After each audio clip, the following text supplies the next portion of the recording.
Thank you for showing up at 8:30 for security here. This is ArcGIS Online, a security, privacy, and compliance overview.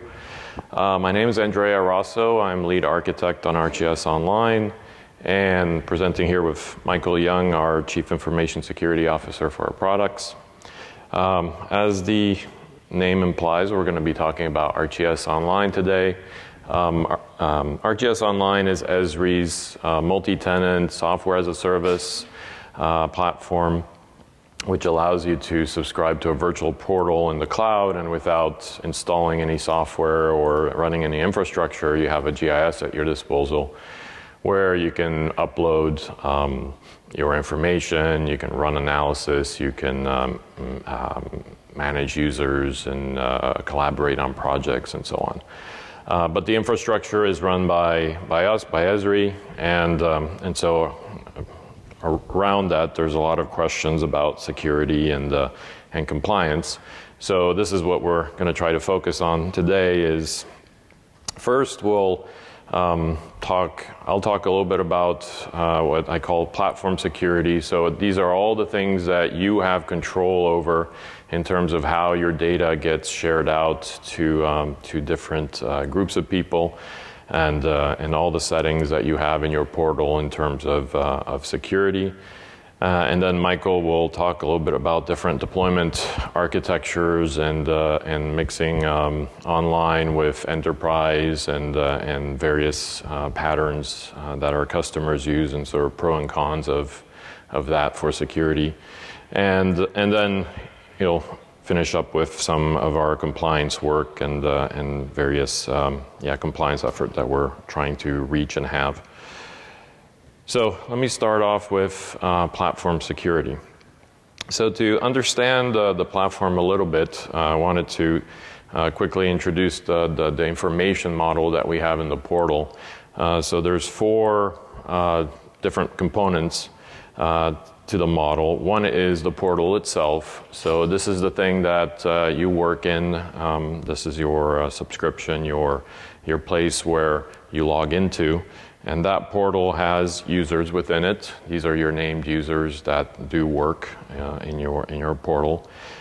These users have items. This is what we generically call your information, your data sets, your layers, your services. And then you can combine the two into groups to share information to share information with a group of users. So a little bit about each one of these. So the first one is the portal. So the portal is, as we said, this is what you subscribe to. We often call it the portal, or your organization, or your subscription. Those are kind of interchangeably used. But it's basically the place where you log into and manage your information. And it has a custom URL. So you get to pick the prefix of that URL when you actually set up your organization or your portal. It can be something.maps.arcgis.com, and then from then on, that's where you go to log in.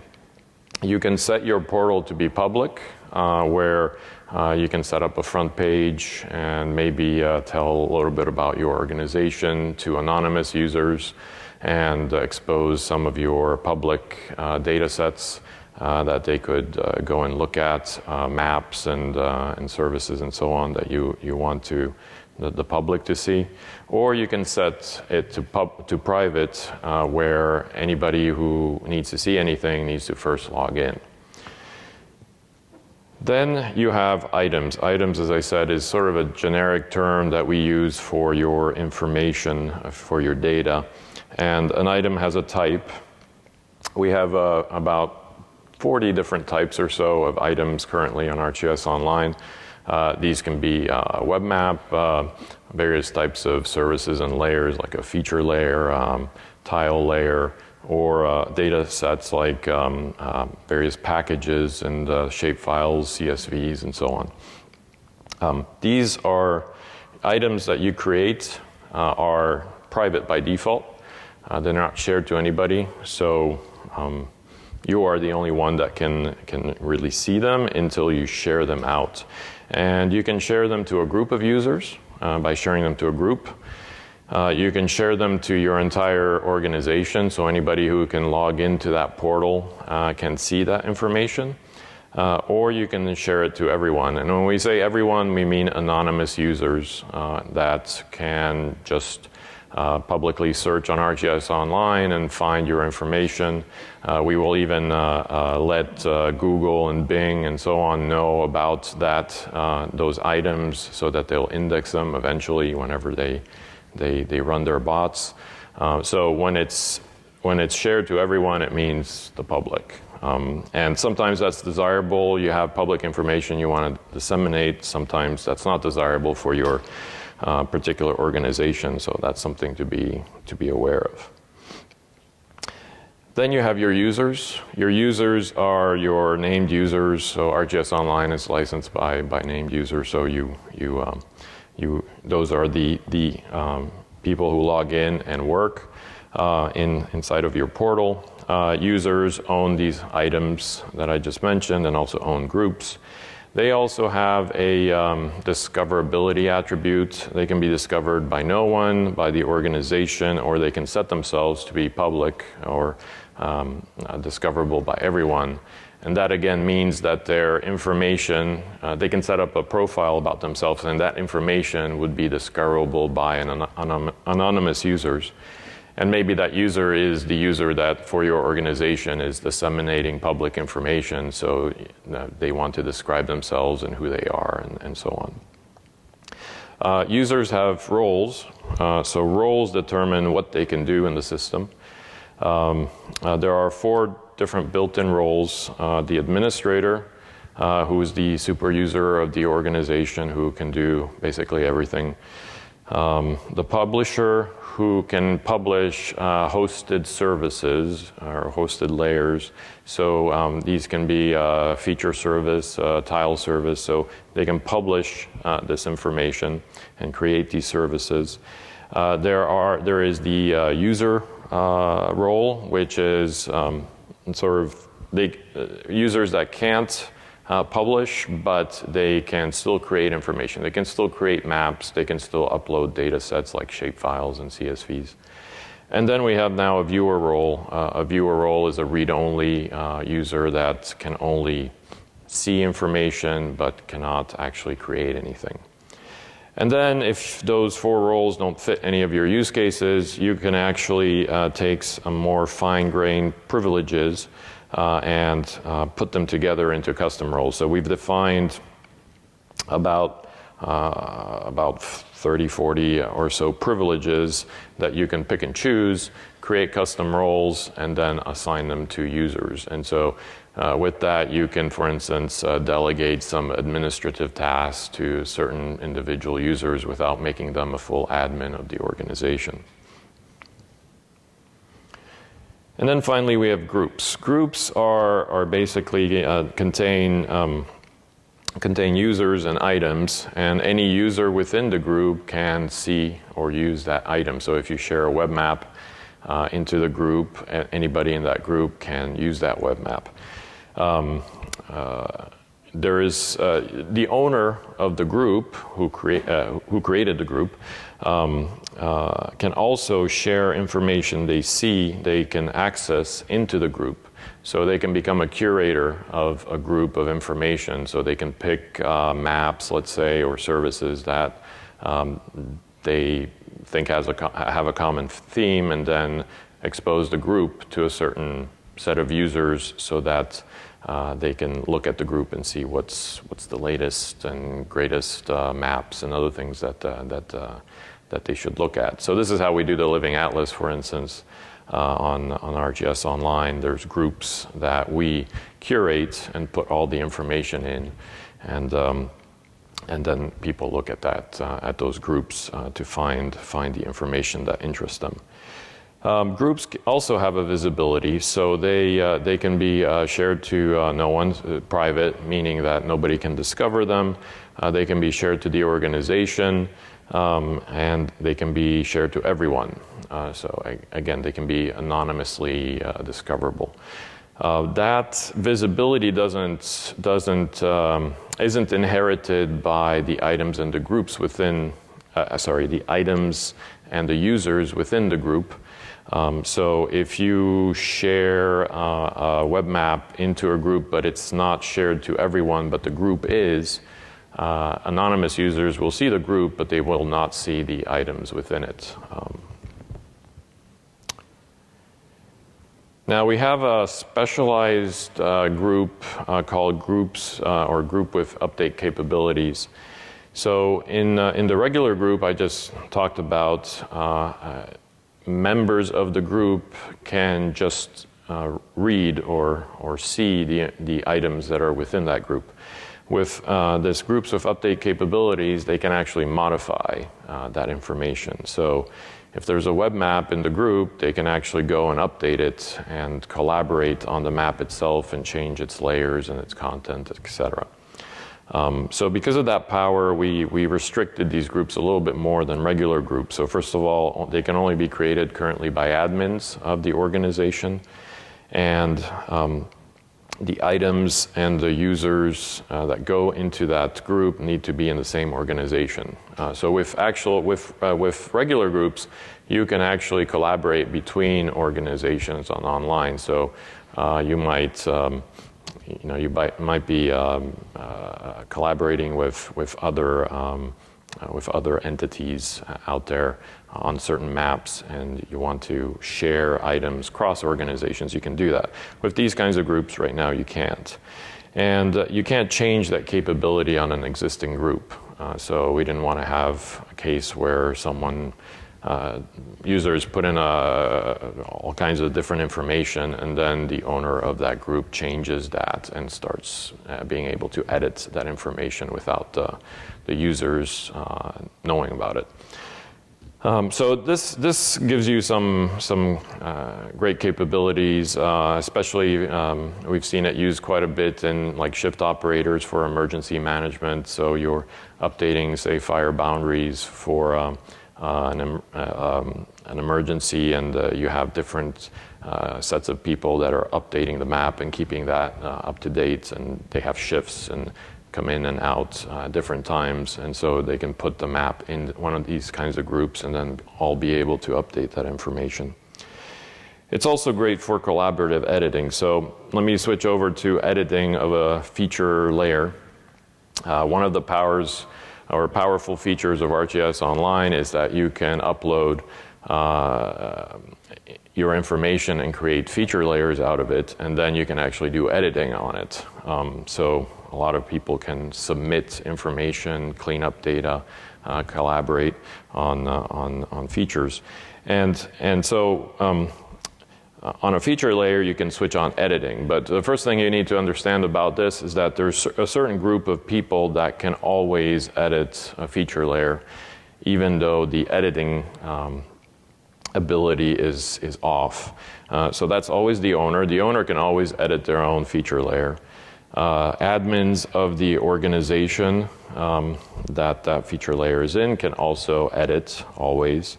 And then members of these groups with update capabilities can also edit that feature layer if that feature layer is in that group. You switch on editing if you want others to edit. So if once you switch that feature on, anybody who has access to that feature layer can then edit. So that means if that feature layer is shared to your organization, it means everybody who logs into your portal or your organization can actually edit that feature layer. And if you share it to the public or to everyone, that means that anonymous users can actually do editing on your feature layer, which in some cases is desirable for certain pre-specific use cases where maybe you want to collect information from just anonymous citizens reporting things. But most of the time, that's something you probably don't want to do. So you want to be careful with that one. When you enable editing, you can restrict what people do. You can allow them to add, update, and delete any features. So you can give them full capabilities. You can set it so they only can update attributes or you can set it so that they can only add new features. And then there's a few custom role privileges that have to do with editing. And just to mention these, there's an edit privilege. This allows you to switch it off for users. Typically it's on. If you switch off the edit privilege, it means that user in your organization will not be able to edit at all, no matter what these settings are, in case you want to disable that feature for someone. And then there is an edit with full control capabilities, which is for curators of your feature services. You might set up your feature service or feature layer to only allow adding features, but then you want to give some users the ability to add, update, and delete these features. So it kind of gets around that filter that was set up on that feature layer. One thing that we've introduced recently within the last 6 months or so is something we call hosted feature layer views. And these work very much like views in a database. So you're able to create a feature layer that's based on another feature layer. And then that view can then have different properties than the base feature layer. You can change, in the view, you can change the way it's shared, the editing properties of it, the export properties, the filters that it has, the metadata, and the time settings. So you can set up, it gives you a lot of flexibility to set up a whole bunch of different use cases where, for instance, you might have a group of users that you want to give full editing on and be able to do anything. You're curators of your feature service. Then maybe you might want to have a subset of users who have read-only access to that same feature layer to see the results of it. And then maybe you might want to put some strict filter on it and create another view and expose that to anonymous users. So for the public, right? So you can create all these different views on the same feature layer and be able to expose it all kinds of different ways. So it's very powerful. Right now, we don't allow you to create a feature layer view on top of somebody else's feature layer, so it's got to be your own. And then the other thing to mention is in the portal, there's an option that we call allow only standard SQL queries. This is on by default, and it basically means that we will enforce a certain subset of SQL 92 that we know that we're pretty strict about. You can switch this off in cases where you have some pretty complex SQL, and these use cases are getting less and less, but there are still some customers who need to switch this off. But if you have this off, what happens is in your views, people might be able to get around some of the filtering that you do in the views because of the way that it can construct where clauses. So the recommendation is if you're relying on views to restrict people from querying certain subsets of data, you should really keep that on. Now let me switch to a different topic, authentication options in ArcGIS Online. So there's different ways to authenticate with ArcGIS Online, and we've been adding some features. We actually added a few different things over the last 6 months or so. So the first way to authenticate with ArcGIS Online is just simply what we call ArcGIS accounts. This is just your basic username and password. So all your users need to create a username and choose a password and then log in. And you can, as an administrator, you can pre-create all these users, for instance, if you need to, and then send them out invitations or set their password. And there's different workflows that you can actually do with ArcGIS accounts. We now support the ability to enable social accounts. So you can enable for your organization the ability for people to use their Facebook or their Google accounts. So then they don't have to create any username password with us. They can just log in using Facebook or Google.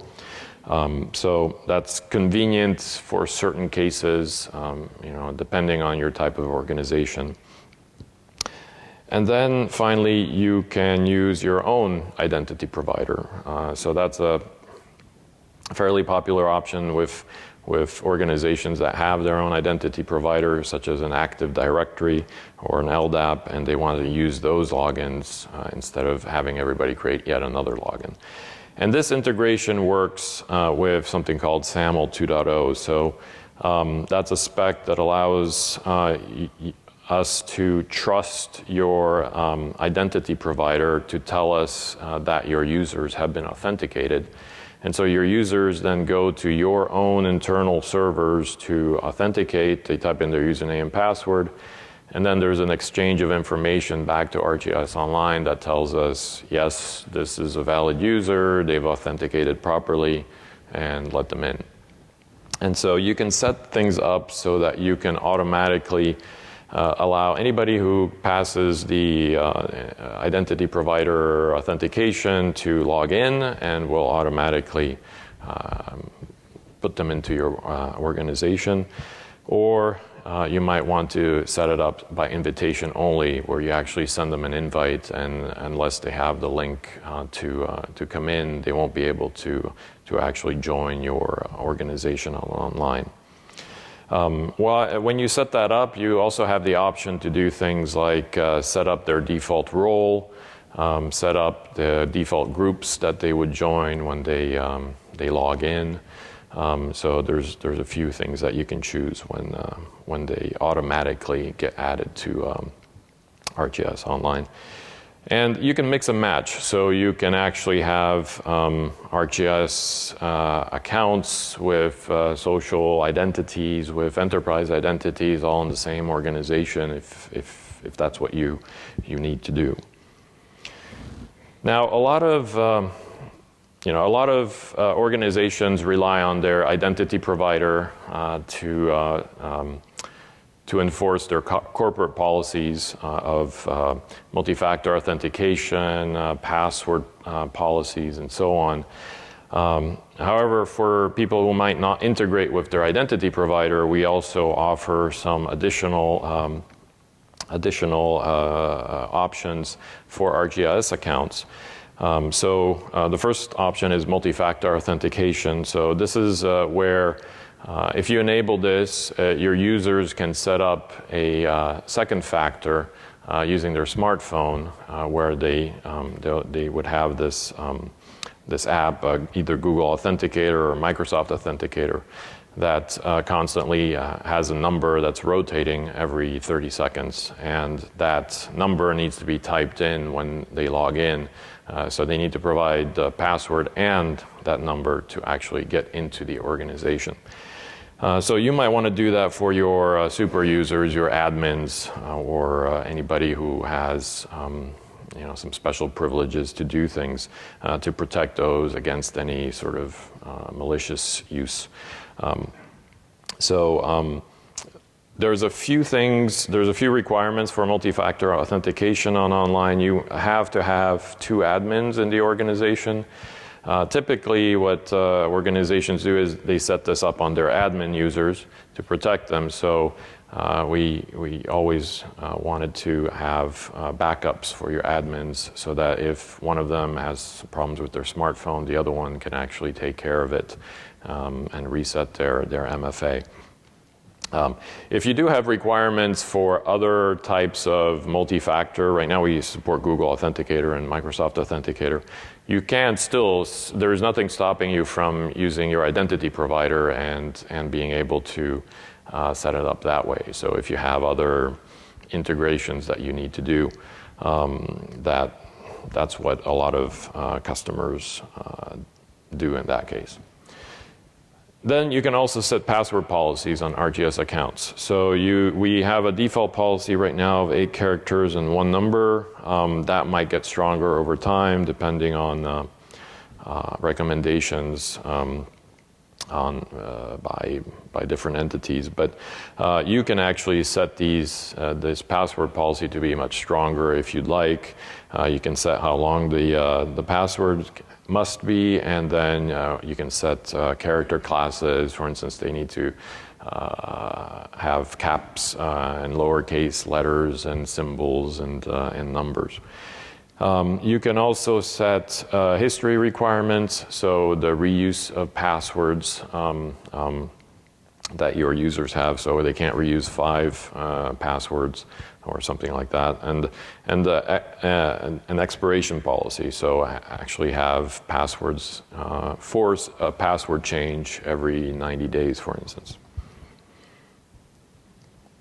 Now, along with authentication and just security in general, I wanted to briefly talk about trust boundaries. When we talk about security and ArcGIS Online, we've sort of carved out a boundary around our infrastructure for ArcGIS Online and the applications that run on ArcGIS Online. There are cases where that information can flow outside this boundary, and that's usually where we warn you or we tell you in the UI in various ways. That's especially true when you have to go to, say, different Esri apps like GeoNet or Training or MyEsri. Those are actually being run on different infrastructure and in different way. It doesn't mean they're necessarily more secure or less secure, they're just different. And so in terms of what we say about security and what we do, that doesn't apply the same way. So when you go to, say, GeoNet, we have the admin sort of give consent in terms of allowing your users to go to GeoNet and log into GeoNet and be able to post information and so on. So the admin of ArcGIS Online has to say what we call Esri enable or Esri access enable and give consent to do that. And then that's the same story sort of on third-party applications. When you log into a third-party application that's not one of the standard Esri apps,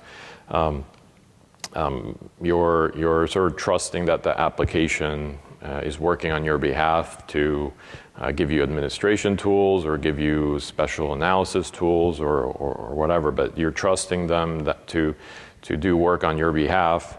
And so we give you a warning that asks you, do you trust this application, and make sure that you actually meant to log into that application. A few other organizational controls that you have that you can set and unset. One to mention is the use of HTTPS. So by default now, for all new organizations, we set the use of HTTPS to be on by default. What that means is that we will reject HTTP requests, or basically unencrypted requests, to ArcGIS Online if we get any. And all communication and all links and everything should go over HTTPS. You can switch this off, and sometimes organizations still have requirements to have maps that use services that aren't over HTTPS. So you basically have to switch that off if you want your users to not experience any sort of strange browser issues when you have mixed content and so on. So you can switch that off if you want to. Of course, we recommend that stays on. One thing that we've added in just the last release in June here is the ability to support HSTS, which is HTTP Strict Transport Security, which basically tells the browser that your portal URL, your custom URL that you've selected, should always be called over HTTPS. And at that point, the browser will actually change any links that you might have that refer to your portal as HTTP to HTTPS automatically. So if you have bookmarks and other things that aren't doing that properly, it'll actually do that for you. So that's actually something that we've added recently, and that's sort of a standard way of doing things. And a lot of I believe like some of the federal government sites are required to support this, for instance. You can disable whether your users can share to everyone. As I said, when you share to everyone, That means your information is anonymously accessible, so you can actually switch this off for your organization if you don't want that to happen. Your administrators are still able to do that, but it's a subset of your users, but your administrators can then become sort of your curators of information if you really want to have it that way. But basically, the administrator can switch that off so nobody else can do it. You can select purchasers. So if we have a marketplace now where users can go and buy applications, so you can actually select who's able to purchase those applications in your organization. You can select admin contacts. These are admins that will get emailed for different security and other events in the organization. If people are having trouble with their passwords, or if switching on an MFA or changing organization settings, etc., there's various emails that go out, and they go out to the admin contact. So it would be good to set those that contact list to be the right set of people who are actually going to pay attention to some of those emails. And then you can also disable the profile of users so that users can't go and add a description for themselves. This sometimes is a compliance requirement to avoid users submitting PII, identifiable information that they might inadvertently put there.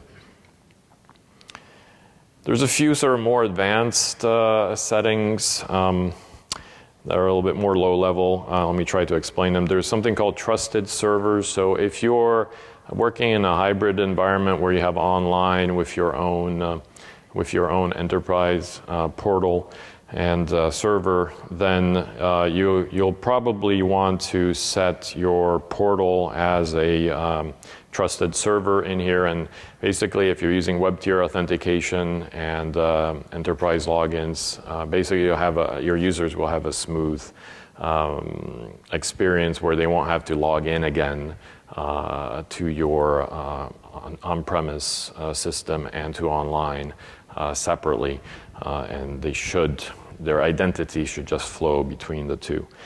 And there's something else called allow portal access, where if you have applications on your own on-premise portal, enterprise, and you're accessing information off of ArcGIS Online, the allow portal access is sort of that other workflow where you have to set up that portal there so your information can flow the other way.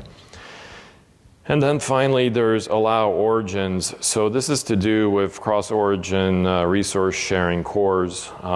JavaScript and browsers have these security security checks when you're going cross-domain, and because they want to try to stop cross-site scripting type of hacks. So you can actually whitelist applications that are able to use your portal in this section. So you can say only these applications or these host names can actually use the calls to my my portal URL. So this is sort of a restriction, which is kind of low level and sometimes a little bit more for sort of compliance reasons, but it allows you to restrict basically the applications that are using your portal online. Finally, a few notes about administrators. As I said, administrators are super users of your organizations. They're sort of like your administrator in Windows or your root user in Linux. They can do most everything. Of course, they can set all these settings about security and other things for your organization. They can see and manage any items, any groups, any users. They can actually disable users, delete users, reset users' passwords in case they've forgotten and they need to be reset. They can change their roles, and they can also enable and disable this Esri access that I talked a little bit earlier about. And then finally, we have a status dashboard which allows you to see sort of what's going on in your organization. You can get reports on consumption of things, credit reports. So ArcGIS Online has this concept of credits that are being spent on some of the more expensive services. So you can see who's using those. You can see what things are public. You can see all the members in your organization and when they last logged in, and so on. So there's a report. There's various reports that you can dig into, and then you can actually export those to CSV for further analysis if you'd like. And yeah. So that concludes my section, and pass it over to Michael. Awesome. Thanks, Andrea. So I'll be talking a little bit about some deployment architectures across the ArcGIS platform, how it relates to ArcGIS Online. Also be talking about our compliance efforts we've gone through and where we're headed, and also talk a little bit about some security validation tools we're working on for ArcGIS Online. So first of all, as far as deployment architecture options, of course, ArcGIS Online is our multi-tenant software as a service implementation. And then we have managed services, which is more of a single tenant implementation of spinning up server and portal just for your organization. We then have various cloud images available, both from Microsoft Azure and Amazon Web Services. That's where you spin it up on your own and can manage it how you want. And of course, then there's deploying our products on-prem. Now, as far as the difference of these, a major portion of it is who's responsible for what.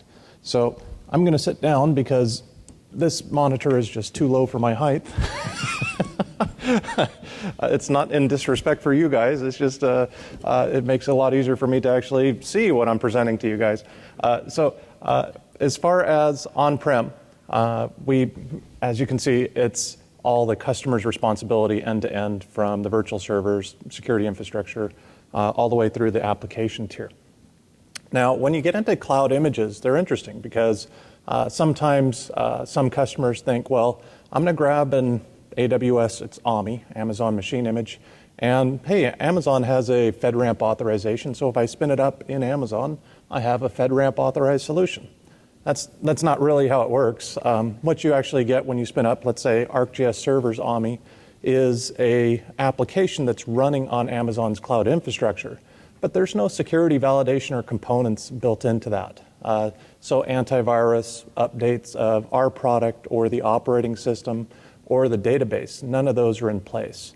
If that system was to have somebody actively try to compromise it, you wouldn't know. So what you would do is ideally incorporate those security components yourself in your organization.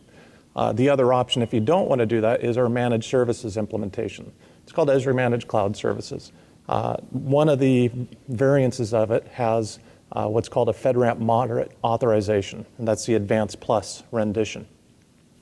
What you get in there is those various security components I talked about, such as the antivirus intrusion detection, security event management, numerous other components that help provide the security you're expecting of the environment. Now you'll notice the top tier of ArcGIS Server is actually a shared responsibility. That is because in ArcGIS Server, you could choose to utilize various security capabilities of the application that affect the security posture. So, and managed services takes care of a portion, your organization takes care of a portion. That same concept of an administrator of ArcGIS Online is very similar, a shared security responsibility. We take care of the security infrastructure underneath, the operating system, database, network. But that top tier is indeed, there are key items that your organization is responsible for, and then there's a set we take care of. Now, as far as these various hosting options and how they typically interrelate, ArcGIS Online, of course, is a solution since it's software as a service. You can use it within minutes. It provides a centralized geo-discovery mechanism for your organization. And as I mentioned, it's multi-tenant and has this FISMA low authorization currently. Now, some organizations want to combine it in a hybrid implementation of their on-prem, which is typically something that takes months or, depending on how much bureaucracy your organization has, sometimes years, you put it behind your firewall and you can manage and certify it to whatever standards you need. Now, some of these organizations keep their sensitive data in-house and then register services within ArcGIS Online, and then the only data sets they're putting in ArcGIS Online at that point is for public dissemination. So that would be an example of a hybrid implementation. The other one that some customers go down to, such as Esri Managed Cloud Services, that's something that's ready in days, relatively. And you have all your ArcGIS capabilities at your disposal in the cloud.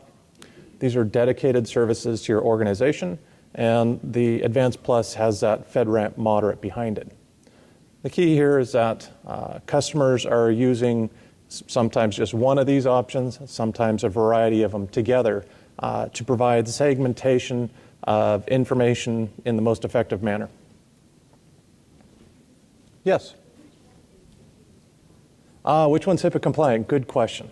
So Esri Managed Cloud Services, that Advanced Plus option actually has a self-certification behind it for HIPAA compliance.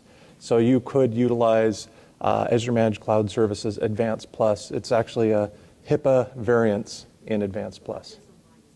ArcGIS Online is not. Yeah, it's and part of that reason is we currently, and I'll be talking about, we don't encrypt data at rest currently, which of course for HIPAA would be it's a no-go right there.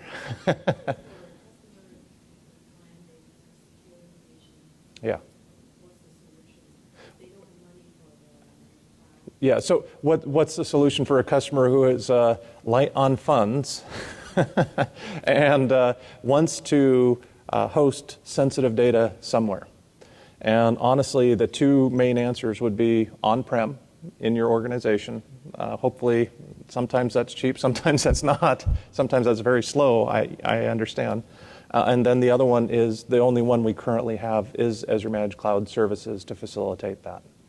As far as a HIPAA variance of ArcGIS Online, that's currently not in our roadmap, but it's something that may change over time depending on demand. The question is, they have secure information that you put in the connection.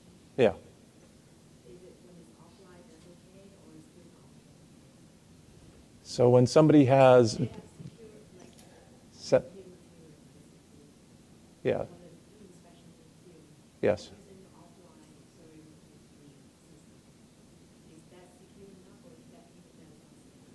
So the scenario being somebody's using a mobile application, such as, is it a particular mobile application they're using? Survey 123. How secure is the storage of that information when they're operating on a disconnected implementation? By default, it's not a HIPAA compliant solution. You can make it such. Typically, organizations incorporate some type of mobile device management solution to facilitate with that. So in other words, you start encapsulating, ensuring that the information is secure at rest, and that in transport, even beyond just our HTTPS, there's additional measures put in place. We actually are working on a mobile security best practices paper to be released in the next couple weeks. So that might be something you and anyone else can follow up with us on. So with that, I'll keep. I think I probably should keep moving, so I don't want to hold people up too here much. And then we'll take questions more. But feel free to ask questions periodically. I just want to make sure I'm respectful of everybody's time. Thank you. Let's see. So in a scenario here, I want to share and process operational data with field workers. There we go. Look at that. It's like we had this synchronized. Thanks for playing that out for us. Now, the difference here, though, is that the assumption was that the data set was a low sensitivity, not a high sensitivity, as she was mentioning. So a low sensitivity data set, yeah, we have that FSMA low authorization. It's a perfect match. When you start getting into higher sensitivities, of course, there's other scenarios. Now, if you're interested in piloting a solution, in other words, doing a trial or initial testing concept, understanding your workflows, that requires base maps and some ArcGIS server-specific features, this is where you start getting into various hybrids, where ArcGIS Online can provide those base maps available to the users at a low total cost of ownership. But then a cloud image could be used for that pilot implementation. You spin it up and get the full capabilities of the product. Now, the assumption here is in a pilot, you're not using highly sensitive data. And that's why this is fairly agile, and it's a low-cost implementation for your organization to get started. Now, if you want to share sensitive data internally, but provide subsets to external and public users. So in this case, it's a hybrid implementation of ArcGIS Online and on-prem. You can utilize SAML with the enterprise logins for ArcGIS Online to provide that single sign-on experience. And then your on-prem components of server, you have a disconnected system. You can utilize Windows integrated authentication for your security model of seamless security internally. Some of the examples of this I have in the lower right. EPA's done this with their geo-platform solution. Now, as far as this idea of registering ArcGIS server services into ArcGIS Online, it's pretty common for large enterprise organizations. Primary reason being that data segmentation, sensitive in-house, and then less sensitive metadata in the cloud. But of course, that brings up the question of what types of metadata are ending up in ArcGIS Online in this process when you're registering. Now, username and password by default are not saved, and ideally we're not incorporating that. The initial extent, you can adjust this to a less specific area as appropriate. Names and tags are out there, so you can address what information gets stored based on your organizational naming convention, in other words, governance. IP address. Ideally, you're not using IP addresses, that you're just utilizing DNS names within the URLs. And then, of course, the thumbnail image itself, while it's small, it might provide more information than you want stored online, and you can replace that with any image you want. Now, as far as ArcGIS Online and on-premise with collaboration, a new capability. So this is with 10.5.1, collaboration was enhanced to connect ArcGIS Online and your on-prem ArcGIS Enterprise. This, of course, allows for greater flow of data and maps between the systems. And now you can search and discover maps through a single home, no matter how it's really spread out there. A lot of advantages. It's currently as part of the early adopter program. I provided the link there for you if you're interested in pursuing that. And I'll just keep on chugging along. So now, I mentioned the FSMA authorization of ArcGIS Online. What were the use cases in scope of that authorization? The first use case was for publicly disseminating information, to publish tiles for fast scalable visualization by a large number of people, and to share information with the public. And this could be used for mashing up services with external non-secure sites as necessary. Now, the second case for that authorized use case is to share operational data between businesses, within or between businesses. So you could register your ArcGIS server services in ArcGIS Online, and the sensitive data remains on-prem or some other environment, such as Azure Managed Cloud Services, Advanced Plus we talked about. And then there's also ArcGIS Online operating as a discovery portal centralized for your organization. The advantage of this, too, of course, is utilizing enterprise logins for single sign-on experience. Now, as far as using ArcGIS Online for public dissemination, some of the advantages of this are that variable user loads now are offset by ArcGIS Online, whether you have one user one day or 10,000 the next. You don't have to worry about setting up different systems infrastructure to support that. You also have public information is segmented away from that sensitive information. We've talked about that a lot. And internal users have that single sign-on experience with integrated Windows authentication. Now, some of the cons of this is that the internal user access of ArcGIS Online are using separate logins. So it's not the same logins across the two environments. And therefore, also partners do not have a single sign-on experience. This also means you have an external publishing workflow that somebody needs to manage and maintain.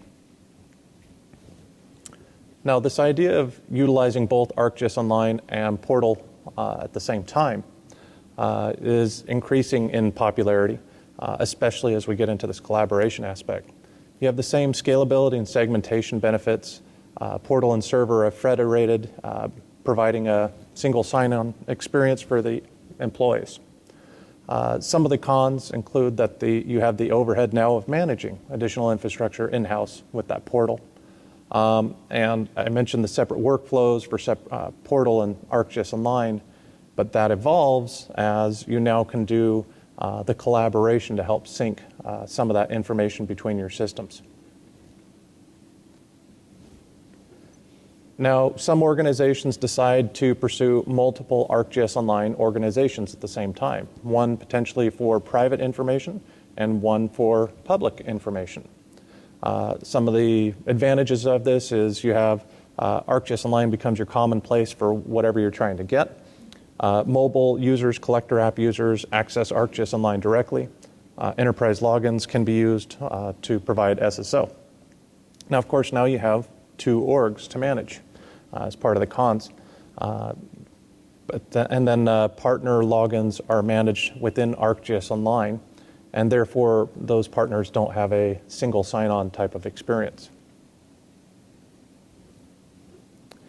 Now, as far as ArcGIS Online and managed services is an interesting one where if you want to share sensitive internal data but provide subsets to external and public users, and then you also, of course, you don't want to manage a system as infrastructure yourself, that's that managed services concept to be in a hybrid with ArcGIS Online, where ArcGIS Online takes care of that external data dissemination. People can use enterprise logins as necessary, and then the more secured information can be held in this managed services moderate implementation. And organizations like US Census use this type of model. Now, as far as that idea of spinning up an image in the cloud, what does it look like from an architecture perspective at a high level? If you get a ArcGIS server OMI, spin it up, you really just get server and everything on it, and it's just one instance with everything ready to roll on top of the infrastructure of the cloud provider underneath. Now, if you actually want to pursue a more secured environment that can meet a higher level of assurance, that's when you start breaking out the tiers, so your relational database system and your file server infrastructure, separate from the application tier. And of course, you want to have these active, redundant across the two cloud data centers. For Esri Managed Cloud Services Advanced Plus, we also add a WAF, web application firewall. We have intrusion detection components, SIM, security information event management solutions, authentication, public key infrastructure. On the left, I believe it is, we also have this security operations center. So it's a 24/7 security operations team who do correlation analysis of the events happening on the implementation.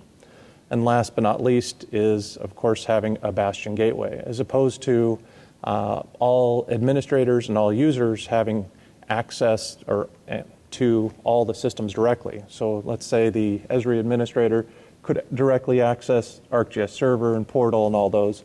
They instead all get routed through a hardened gateway of what's called a Bastion gateway with multi-factor authentication. So taking a step back as far as some basic questions relative to ArcGIS Online that are very common. Where's my data? Of course, all ArcGIS Online customer data at this time resides within U.S. Data centers on U.S. soil.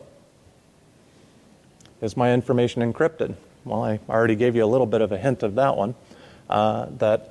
Now, first, it's good to be aware that Andrea clarified that the organizational administrator can force TLS encryption for all communications, so HTTPS.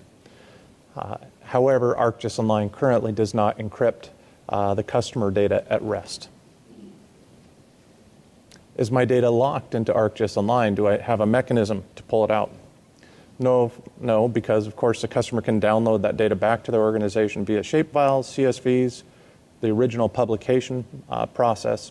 And I probably should add the collaboration process could actually operate as a backup mechanism to your organization. How do I know if ArcGIS Online was affected by the latest major internet vulnerability?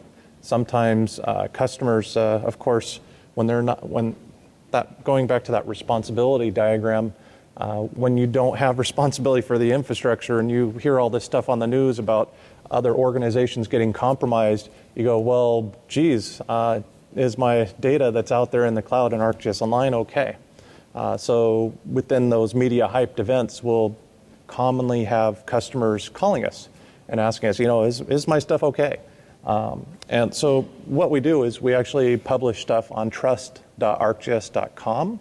So there's actually an announcements section in there. And sometimes people are so freaked out that even if we're not vulnerable at all, we'll still publish some information just to make sure people to basically say, no, we're not susceptible to this for clarification. So trying to provide transparency back to our customers so that you can know what's happening with your information. The Trust site actually has answers to all these questions that we mentioned so far. So last but not least, I'll talk a little bit about compliance, and I mentioned a security validation tool that we're working on, so we'll address that too. Talk about some of the milestones we've worked on for compliance over time. We really have different areas relative to compliance. We have our corporate operations, so policies for corporate. We have the cloud infrastructure providers, what they do, their certifications. We get certifications relative to the products and services we host. And then we also provide more solution, so end-to-end guidance for implementations. Now, as far as compliance, myself and Mr. Rosso here have been working together since Geospatial One Stop since 2005 when we did a FSMA authorization back then. FSMA only became a law in 2002. But now we've been working on the FedRAMP side of things for cloud. We've actively participated out in DC with the first cloud computing forums that they had out there. We actually hosted our own workshop with the various agency leads, and that resulted in initially doing a FSMA authorization of ArcGIS Online in 2014. We then subsequently added the EMCS Advanced Plus FedRAMP authorization in 2015, and we'll be working on ArcGIS Online's FedRAMP authorization later this year, and I'll talk more about that in just a bit. Now, as far as our corporate operations, our corporate security charter is based on ISO 27K. As far as privacy assurance for our customers, there's the EU-US Privacy Shield self-certification process we went through at the end of last year. It previously was called Safe Harbor. That got dissolved, basically, but the replacement was Privacy Shield. Part of what we did is we broke out our privacy statement into two areas. We have our general privacy policy statement, or privacy statement for the organization that goes across everything. So if you go to Esri.com, you'll be covered by that privacy statement. But then if you purchase a product from a software company, I myself included, hope that you get additional assurance of privacy for that information you store. And so therefore we made a products and services privacy statement supplement. This is additional assurance of the privacy steps we take when you're purchasing our software. There's also the Trusted Cloud certification against ArcGIS Online, backed by TrustE. And right now, we're working on the alignment with what's called the General Data Protection Regulation, GDPR. We have a program in place. We actually had a meeting with our distributor or CTOs just yesterday talking about that project. And we're on track for being in alignment with that by the deadline of May 2018. As far as our cloud infrastructure providers themselves, we utilize Microsoft Azure and Amazon Web Services. As far as assurance, receiving assurance about their reports, whether it's a SOC report or ISO or FedRAMP report, we actually recommend that you obtain those directly from the cloud providers themselves. It's typically best when you're asking for assurance that you're not going through a middleman, that you go direct to the source. So that's preferred both by the cloud vendors and by us. Now, as far as compliance across our products and services, we have various product initiatives, including the ArcGIS server STIG that we worked on in 10.3, and we've recently provided updates to DISA for that. And for desktop, we started with 9.3 doing what was previously called FDCC. Now it's USGCB, got alphabet soup. But USGCB is United States Government Configuration Baseline, and that just means that your product can work in this hardened configuration of an operating system. So we do that for desktop now, and we started doing that for Pro since 1.4.1. Now, as far as service-based initiatives, we've talked about ArcGIS Online, the multi-tenant offering, the primary focus of this session, and its FSMA low, and Esri Managed Cloud Services, a single tenant having its FedRAMP moderate. We also want to work on more solution-based guidance. So customers who have CJIS requirements or Justice Information System requirements for law enforcement, we've worked with various teams on that and organizations. And then we have periodic use cases for how to best handle HIPAA or healthcare-related information. So if you want to work with us to help move that forward, let us know. Now, as far as the FedRAMP efforts, there actually is a new FedRAMP tailored low authorization program being released next month. At least that's what I've been told so far. So this program is targeted for software service offerings hosted in FedRAMP, on FedRAMP authorized cloud infrastructure providers. This is very similar to what ArcGIS Online is. So Azure, Microsoft Azure, and Amazon Web Services already have FedRAMP authorizations. ArcGIS Online layers into that. So this authorization is designed for that. Now, some of the advancements we'll make as we work on this authorization this year include incorporating some more cloud-specific security control guidance of FedRAMP beyond FSMA, shifting from the security control revisions from what's called Revision 3 to the current set of Revision 4, and incorporating ArcGIS Online capabilities from Amazon Web Services as well as Microsoft Azure.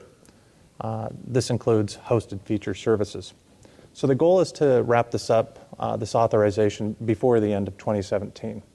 If you're interested in more about it, feel free to go out there to the site. So in summary, for ArcGIS Online compliance, we have the Trusted Cloud Initiative, we have Privacy Shield in place, we're going from FSMA, moving to FedRAMP, and then of course there's also our answers on the Cloud Security Alliance registry. So they have this thing called the CSA STAR registry. You can go to their website and download. It's about, for ArcGIS Online, it's about 30 pages of answers, the most common ones. And we've also answered it for the Esri Managed Cloud Services Advanced Plus. So you can go out there and get answers for each there. It's also on the Trust site, by the way. Last but not least, as far as compliance validation efforts, we're looking at creating a basic JavaScript application that validates your organizational usage settings against best practice recommendations. We're also looking at providing some more transparency of the audit logs of user actions to provide a summary in that interface. This tool is in beta form at this time, and we're definitely looking for feedback on it. And if you're interested in it, feel free to reach out to us at securesoftware@esri.com. Last but not least, in summary, ArcGIS Online security capabilities continue to advance. We utilize world-class cloud infrastructure providers, as mentioned, and we have extensive information on security, privacy, compliance, and even status information on the Trust site. We have those in-depth Cloud Security Alliance answers readily available for you to download, and we have this new security best practice validation tool if you're interested in using it. In our upcoming efforts, we'll be working on ArcGIS Online's FedRAMP tailored agency authorization, and that's sponsored by Department of Interior. And we'll be working on this cross-cloud provider authorization consisting of both Azure and Amazon Web Services components. If you want to learn more, the trust site is the place to go. That's going to have your answers to get you moving forwards. Last but not least, please take our survey. The goal of this session is to give you useful information that you can move forward with in a quick, effective manner. And with that, I would like to open up the session to any questions, if you guys have some. Yes?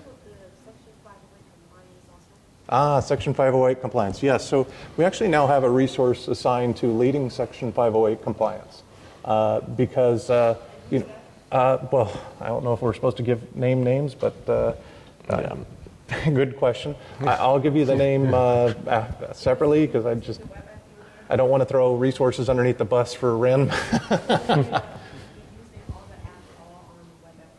Yes. But there's one failure for Section 508 compliance, so background and foreground image. Okay. So if Yeah. you Well. fix that, then Yeah. everybody's happy. Yeah, we take those as bugs now. So yes, that's if you have a Section 508 issue, please. And actually, that's one item we were looking at, providing more in-depth information on the trust site, since it is a compliance item, is a little bit of guidance of Section 508 and where we're at with it. That might be helpful. It sounds like in your case too. But then is it the next release will be fixed, or is it? Well, so Section 508 is interesting with geospatial, right? Because honestly, when you have the idea is for somebody potentially who's visually impaired. And how do you meet that requirement black and white all the time with a map is not 100% a black and white item. Or somebody who's colorblind, right? So there are some scenarios where you have partially met, right? And we do state that. So we have what are called VPAT documents that try to clarify as much as anybody can really do what you do for somebody which is a visual-based product sometimes to meet the requirements. Yeah, have they looked at the VPATs? Yeah. Okay. But yeah, feel free to follow up with me too on it. I'll get you in touch with the right resource. Can you expand on the security aspect for the offline data collection? Oh, Not just online or server. so, okay, so you would like more context of how secure something is when it's in a disconnected state? They're interested using the server 123 or collector to collect Yeah. inspection, but the data is sensitive. Yes. So what's the best approach? At a high level, the best approach is to ensure you're incorporating mobile device management infrastructure on top of our product. So I would highly recommend if you have strongly sensitive information, it wouldn't be just using our apps without that third-party, those third-party components. Because those are also the things that can help wipe the data and the device. You know, our product is not doing that for you. And we welcome working with you more on that implementation. It's something we're looking at validating various mobile device management solutions with our customers. So it is challenging for enterprises in general. And then when they bring it back, Oh, I think I have a question here. You mentioned a mobile security white paper. Oh, yeah. Yes. What's the real name, or is there going to be an RSS feed for this thing? Ooh, good question. Yeah, It will be posted on the Trust site. real name we should look The official name, I gotta finish making it up. I'm sort of like, what's a good name? No, so I mean, making up the title of the paper in the end, it has a name now, but it could change. But the reality is, if you would like to get even a pre-release, because we're looking for customer feedback on it now, it's still fairly rough. We didn't have as much intro stuff that some people would like.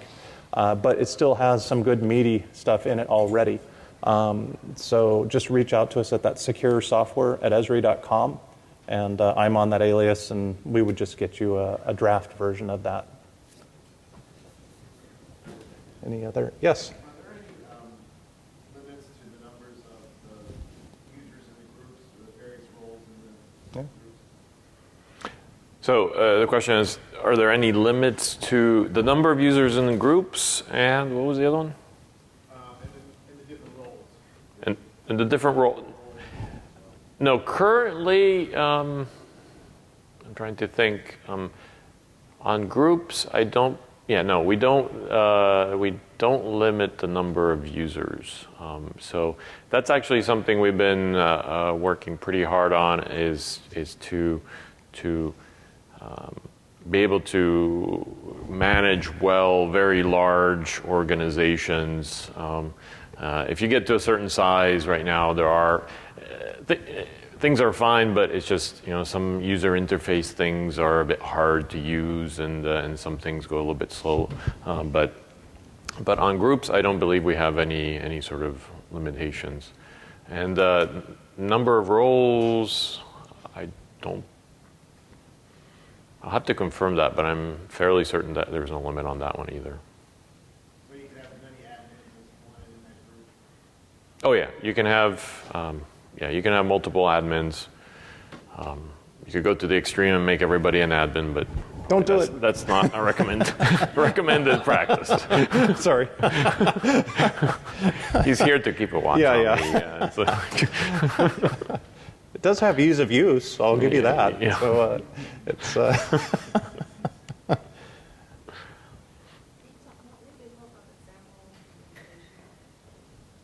Which aspects of SAML? Yeah, Active Directory Federated Services. Yes. Is that using SAML? Yes. Yeah, that's exactly. And it uses SAML 2 specifically. We actually have in the Trust site links to all the help and also even some runbooks of various enterprise login integrations. ADF is one of the ones that's probably one of the most common. Yeah, that's the most common that we have. Yeah. So I just need an account from the server team. Yeah, they need to look at those materials, and then you'll help out on the ArcGIS Online interface. It shows you what to do. So. Right. Yeah. There's a file you have to export from ADFS and import it into ArcGIS. Okay, I'm thinking the portals of the intranet, but it's the portal, it simply became an intranet, is that right? But in the ArcGIS portal. Yeah, you could set up a portal that you deploy in your organization.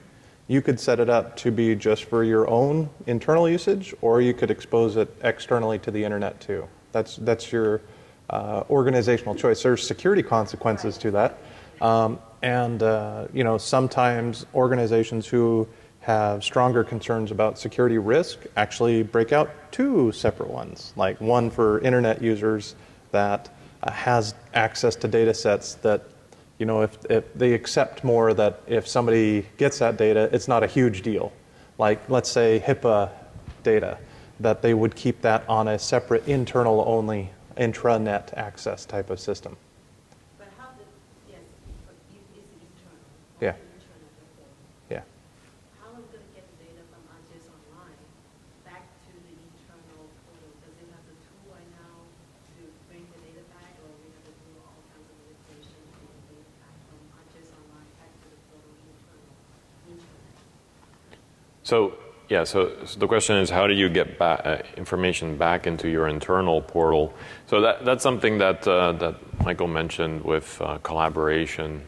So that's something that we have as an early adopter right now. You can actually set a collaboration between your internal portal and ArcGIS Online, and information can flow both ways. So you can actually you can actually publish something in your internal portal and make it so that it goes out to ArcGIS Online, and then you can actually have people sort of submitting things into Survey 123 was your example, and then have that information come back into your internal portal. And the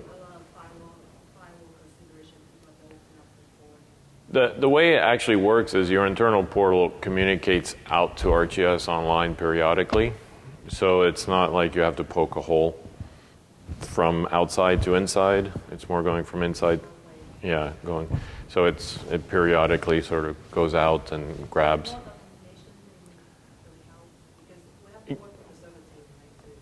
Right. Yeah, the server team is obviously the best place to sort of get your answers. But yeah, we do have documentation. As I said, it's an early adopter, so I actually don't know personally how in depth we go on the documentation yet, but I do believe that we describe that flow of information. So that's something that we'll actually work more on in the coming release. Last question back there. I have multiple Active Directory domain accounts share one license on ArcGIS Online, or is it only one for one? So the question, so you have multiple users in different Active Directory domains, and you somehow want to sort of only consume one license. They're the same user in multiple domains, but somehow you want that to only be counted as one. Licenses. You have 30 users sharing 5 licenses, like for desktop. I don't believe we support that right now. Not, Well, so yeah, not, I guess it's sort of interesting here because, yeah, on ArcGIS Online side, we don't support multiple identity providers direct, but some of the identity providers themselves transform it to look like it can point to 2 different domains, right? And those roll up to a single identity provider that ArcGIS Online could communicate with. So as far as our side of things, it just looks like one set of users. Right, so it becomes a IDP implementation item. Does that make sense? So you have 2 user stores and 2 different domains in your organization. They tie up to a common. I don't know if ADFS itself supports against multiple domains, but I do know a number of IDPs do support that then basically appear as one set of users to our product. So, but our product doesn't consume 2 separate domains separately. Okay. So this whole ADFS thing, right? So you had 2 domains, right? Domain 1, domain 2.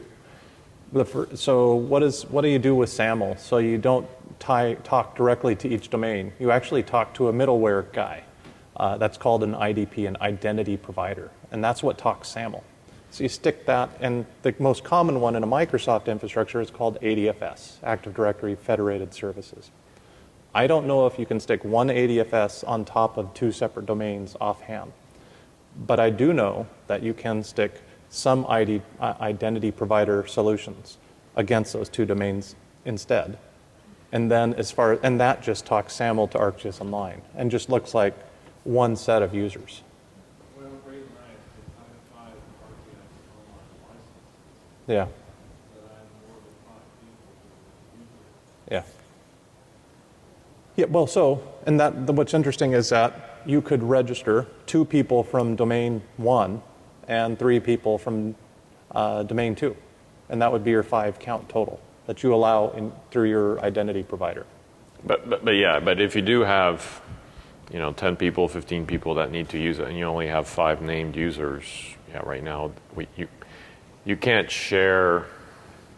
Yeah, you can't share that same license between multiple users, even though one of them might not be logged in. Someone else can't take their license. I mean, you could manage that inside of your organization by removing users that aren't using the product, but you'd have to sort of. It's like desktop has a license and then you apply for a license. Yeah.